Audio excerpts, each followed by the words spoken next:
আমি তো করতে চেয়েছিল সেভাবে আমাকেও তার জবাব দিতেই হবে। আব্দুল,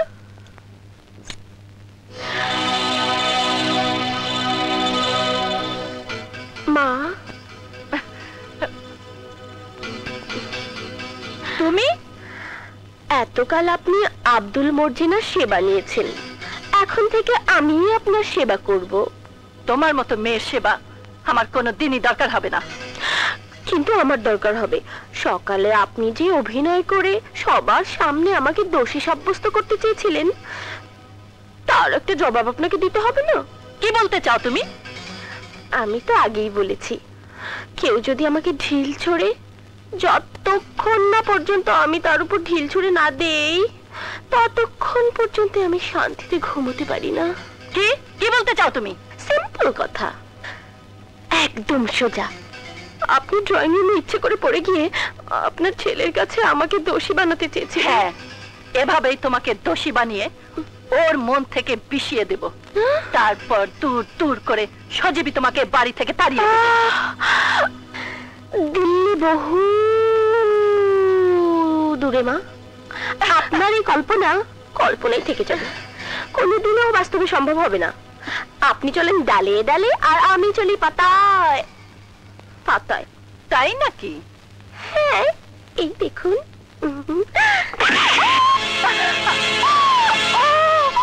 ও মা গো, আর মারবেন না। ও মা, মা আমাকে ছেড়ে দিন, দয়া করুন মা। ও মা গো, আমাকে ছেড়ে দিন মা। ও মা, ও মা গো, আমাকে বাঁচাও। কি হয়েছে বর্ষা? কি হয়েছে মা? না না, কিছু না। মা আমাকে একটু ধাক্কা মেরে ফেলে দিয়েছে।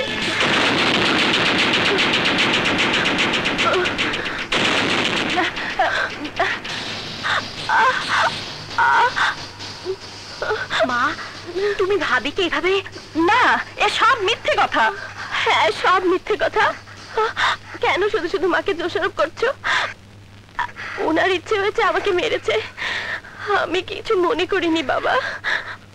ওগো ওগো, চলো।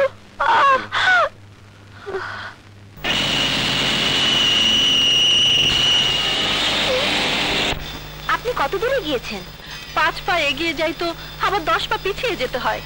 আমি জীবনে অনেক মেয়ে দেখেছি, কিন্তু এইরকম মেয়ে আর একটিও দেখিনি।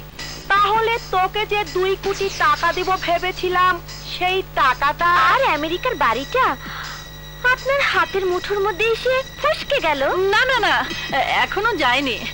তোমরা আমাকে আর কটা দিন সময় দাও, আমি এবার অন্য পথে আগাবো। কি পথ? সোজা আঙ্গুলে ঘি উঠবে না, এবার আঙ্গুল বাঁকা করতে হবে, গুন্ডা ভাড়া করে ওকে শেষ করতে হবে। Beautiful idea. যদি এমনিতে পথের কাঁটা সরে না যায়, তাহলে কাঁটাকে শিকড় সহ উপড়ে ফেলতে হবে।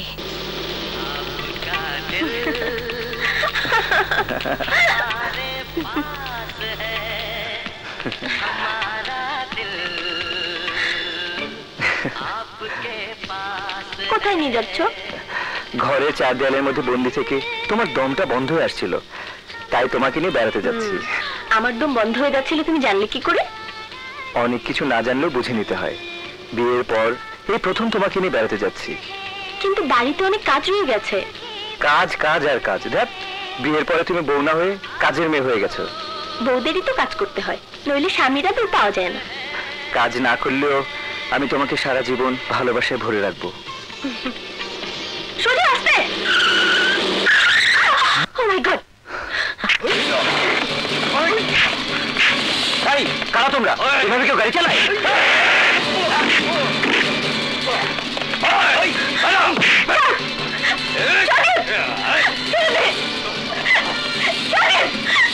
ছাড় বলছি।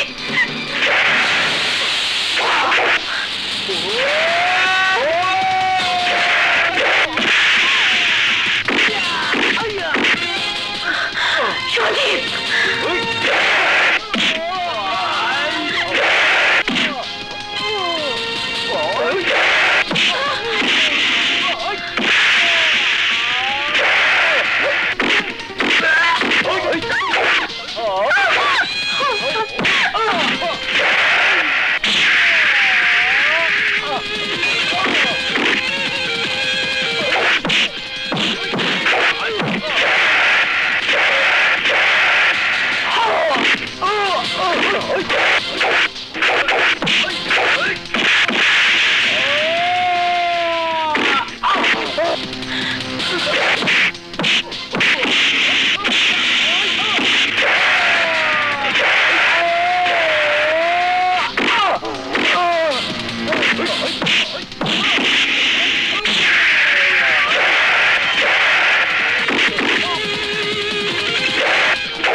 তুমি যেও না।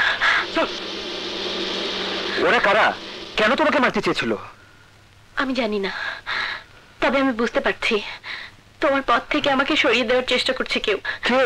যে গুন্ডা আমি ভাড়া করেছি, তারা হয়তো এতক্ষণ বর্ষাকে মেরে তাদের কাজ শেষ করে ফেলেছে।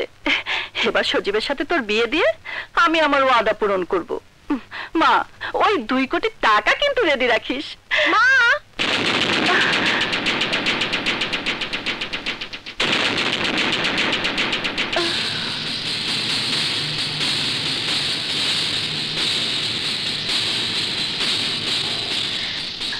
তুমি?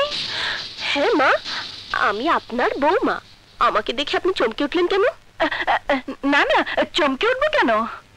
জানেন মা, আজ কতগুলো সন্ত্রাসী আমাকে তুলে নিয়ে যেতে চেয়েছিল, কিন্তু আপনার ছেলে ওদেরকে কুকুরের মতো পিটিয়ে তাড়িয়ে দিয়েছে। এই যাও, তুমি একটু বিশ্রাম নাও। মায়ের কি লাগে না লাগে আমি একটু দেখে আসছি, তুমি যাও।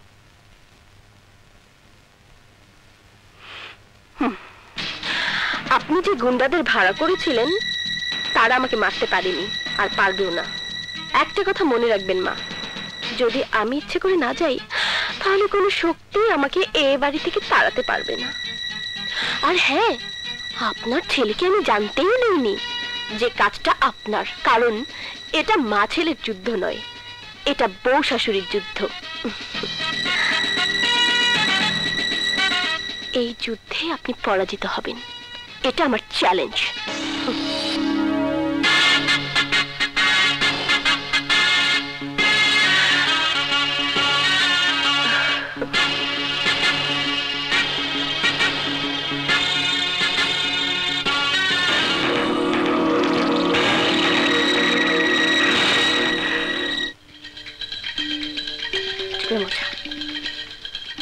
এমন সাবান মাখাবো পিছলে পড়বে। এবার বুঝবে মজা।